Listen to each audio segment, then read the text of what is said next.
पश्चिम बंगाल से एक बड़ी खबर आई कि मुकुल रॉय जो भाजपा में कुछ दिन पहले शामिल हुए थे वापस टीएमसी में मिल गए। यानी टीएमसी से भाजपा में आए थे चुनावी मौसम में, और अब उनको लगता है कि भारतीय जनता पार्टी में रहने का कोई फायदा नहीं है क्योंकि सरकार वहां टीएमसी की बनी है और वो वापसी कर गए। जिस पर उन्होंने जो बयान दिया है वो कहते हैं कि साहब मैं इसलिए वापसी गया हूं कि भाजपा में माहौल ठीक नहीं है, और इस तरह की बातें बोल रहे हैं। लेकिन आपको याद दिला दूं, ममता बनर्जी का एक डायलॉग है और वो डायलॉग बोलती थी चुनाव के टाइम में कि जो डर गया सो मर गया। इसका मतलब यह है कि मुकुल रॉय, पहली बात टीएमसी की गुंडागर्दी जो हो रही है पश्चिम बंगाल में, जो हिंसा हो रही है और जो बीजेपी के कार्यकर्ताओं को वो टारगेट कर रहे हैं, उनके घरों पे बमबाजी की जा रही है। हालांकि केंद्र ने उनको वायु सुरक्षा दे रखी थी, लेकिन उसके बावजूद भी लगता है मुकुल रॉय की हवा टाइट हो गई, डर गए, और इसलिए एक डरा हुआ व्यक्ति ममता बनर्जी के अनुसार तो मर गया। मरे हुए व्यक्ति को किसी भी पार्टी में डालो कोई फर्क पड़ता नहीं है।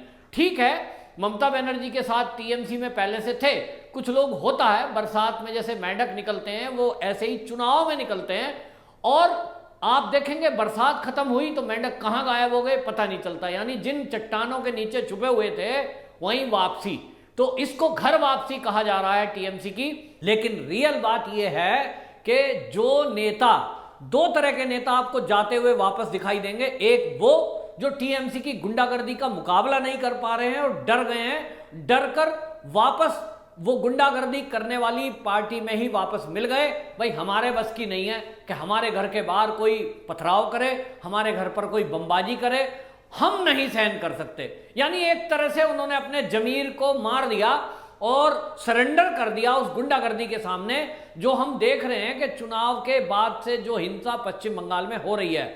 अच्छा होता कि ये नेता इस टीएमसी की गुंडागर्दी का, हिंसा का मुकाबला करते, कल आने वाले कल में कभी ये मुंह दिखा सकते थे पश्चिम बंगाल के लोगों को कि देखिए हम वो लोग हैं जिसने टीएमसी की गुंडागर्दी का मुकाबला किया।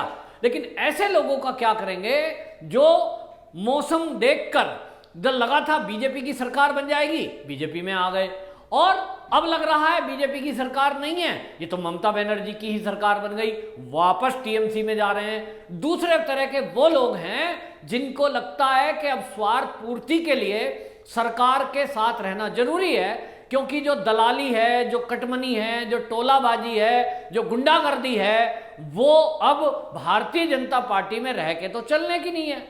उसके लिए टीएमसी के गुंडों का साथ लेना जरूरी है, और इसलिए दूसरे प्रकार के लीडर भी अभी आने वाले दिनों में वो बीजेपी को छोड़कर टीएमसी में वापसी करेंगे।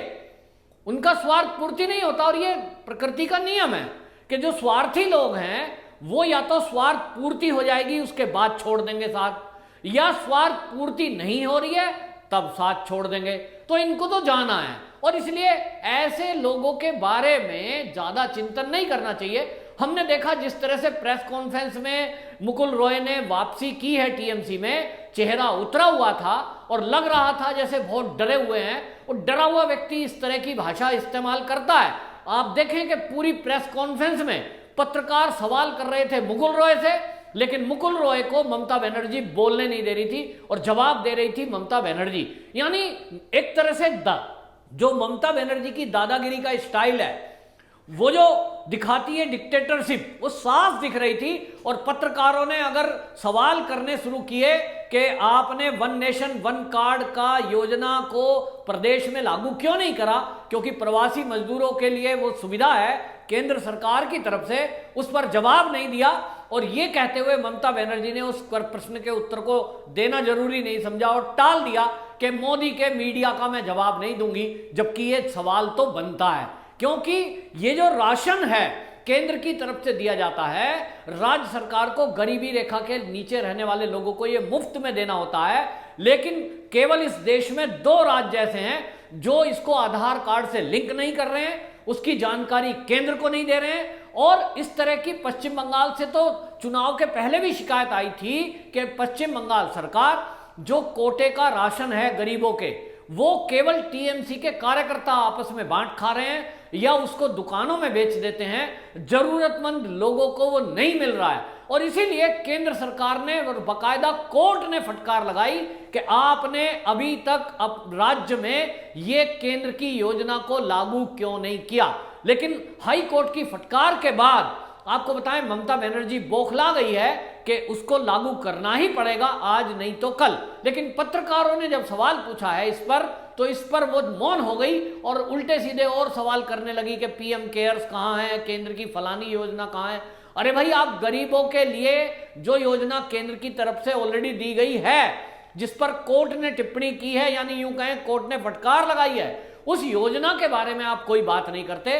देश के कानून मंत्री ने बकायदा प्रेस कॉन्फ्रेंस करके ये सीधा सीधा सवाल ममता बनर्जी जी से पूछा था और दिल्ली के मुख्यमंत्री से पूछा था कि आखिरकार इन दो राज्यों ने ये योजना लागू क्यों नहीं करी, क्यों नहीं आधार कार्ड से लिंक करके वो राशन दे रहे हैं। क्योंकि घपला होना है, घोटाला करना है, राशन को दुकानों में बेचना है। अगर आधार कार्ड से लिंक कर देंगे तो बंदा फिजिकली लेने जाएगा, उसका अंगूठे का निशान, उंगलियों का निशान उसमें जाएगा, घोटाला हो नहीं सकता। और ये घोटाला जिनको करना है वो केंद्र की गाइडलाइन का पालन नहीं करेंगे। लेकिन आपको बताऊं, देश के कानून मंत्री रविशंकर प्रसाद ने बाकायदा स्पष्ट किया कि ये जो राशन का कानून है कि गरीबी रेखा से नीचे के लोगों को राशन की गारंटी, ये राशन की गारंटी का कानून ये 2013 में बना था, यानी मोदी जी के आने के पहले, और कांग्रेस की सरकार ने बनाया था। और इसमें कानून है कि आप इन लोगों को भोजन, जो लोग ये राशन दुकान के जरिए मुहैया नहीं करा पा रहे हैं, इनके खिलाफ कार्रवाई हो सकती है। उन दुकानदारों के खिलाफ जो राशन की दुकान चला रहे हैं, उन राज्य सरकारों से भी पूछताछ हो सकती है कि आपने अभी तक ये योजना क्यों नहीं लागू करी। तो अल्टीमेटली देखने में यह आ रहा है कि पश्चिम बंगाल में जो केंद्र की योजना है उनको ये ममता बनर्जी की सरकार लागू नहीं कर रही है।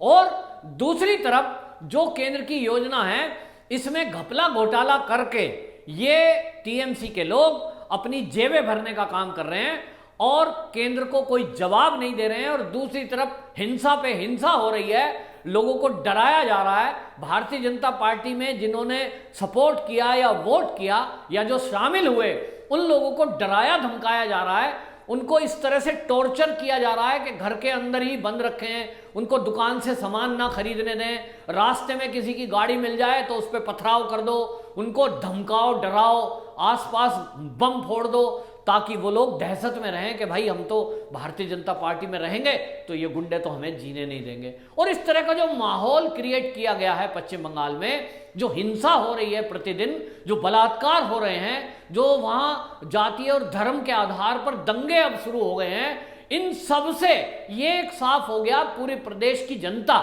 और आपको बताएं कि राजनयिक हों, चाहे आईएएस अधिकारी हों, चाहे आईपीएस अधिकारी हों, पूर्व ऐसे लोगों ने, अधिकारियों ने, ब्यूरोक्रेट्स ने बाकायदा राष्ट्रपति जी को पत्र लिखकर और देश की सुप्रीम कोर्ट से गुहार लगाई कि यहां राष्ट्रपति शासन लगाया जाए, क्योंकि कानून का कोई राज कायम है नहीं।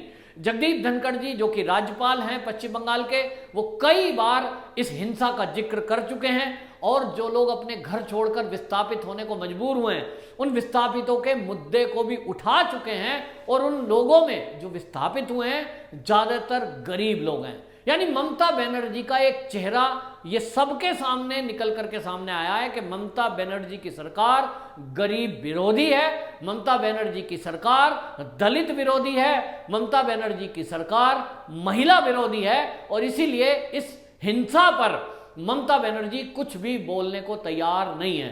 पश्चिम बंगाल में प्रेस कॉन्फ्रेंस करी जाती है और ज्वाइनिंग जो कराई जा रही है, उसमें किसी भी पत्रकार का इस तरह की ना तो हिंसा के बाद में कोई सवाल का जवाब दिया, ना हिंसा पर कुछ बोली।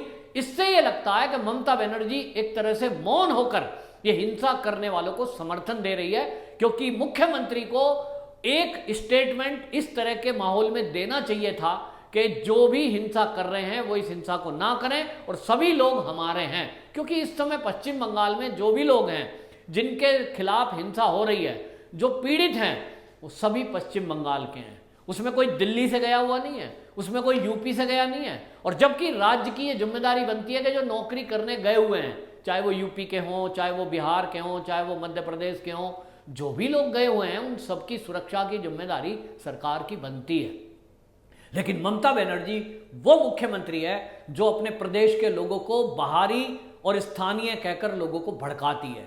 मतलब एक मुख्यमंत्री को जहां एकता बनाने के लिए वक्तव्य देने चाहिए, एकता बनाए रखने के लिए लोगों को संबोधित करना चाहिए, पुलिस प्रशासन को निर्देशित करना चाहिए, वहां ये ममता बनर्जी बाहरी वर्सेस स्थानीय ऐसा कहकर लोगों को आपस में लड़ाने के वक्तव्य दे रही है, जिसके कारण हम देख रहे हैं कि यह हिंसा दिन प्रतिदिन बढ़ती जा रही है और इस हिंसा ने थमने का नाम नहीं लिया।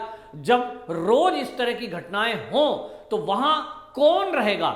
ममता बनर्जी के इस माहौल में, दहशत में, कोई कार्यकर्ता जो भारतीय जनता पार्टी में चुनाव के पहले आए थे वो वापसी कर रहे हैं, ये कोई बड़ी बात नहीं है। इसका आइडिया हम पहले से ही लगा रहे थे, क्योंकि जो माहौल भय का पूरे पश्चिम बंगाल में तैयार किया गया है टीएमसी के गुंडों के द्वारा, रोहिंग्याओं के द्वारा, घुसपैठियों के द्वारा, उस माहौल में कोई बिरला, कोई शेरदिल ही होगा जो गुंडागर्दी से मुकाबला करेगा, अन्याय के प्रति खड़ा होगा और बीजेपी के साथ मजबूती से खड़ा रहेगा।